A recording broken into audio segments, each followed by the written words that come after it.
Hello everyone, তোমরা অনেকেই বলো যে আমার স্কিনটা তো অনেক ড্রাই হয়ে গেছে, তারপরে আমার স্কিনে প্রচুর পিগমেন্টেশন আছে, বা কারোর কারোর স্কিনে অনেক ইনফেকশান থাকতে পারে, বা কোনো স্পট থাকতে পারে। তো সেটা নিয়ে অনেকে অনেক টেন্স থাকে যে আমার এটা কি মেকআপ করার পর ফুল কভার হবে বা কি হবে। তো সেটা পসিবল, সব কিছুই পসিবল। যারা আমার চ্যানেলে নতুন ভিউয়ার্স আছো, তাদের যদি আমার এই কাজটা ভালো লেগে থাকে তাহলে তোমরা প্লিজ সাবস্ক্রাইব করে দিও আর নতুন নতুন আপডেট পেতে থাকো। দিদির ফেসে যে পিগমেন্টেশনের প্রবলেম ছিল ওগুলো কিছুই ভিজিবল হচ্ছিল না, তো দিদি তো খুব হ্যাপি ছিল।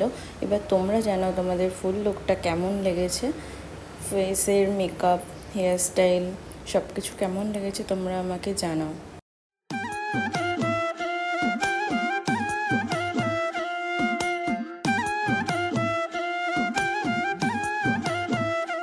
নিশা লাগিল রে, নিশা লাগিল রে, বাঁকা দুনয়নে নিশা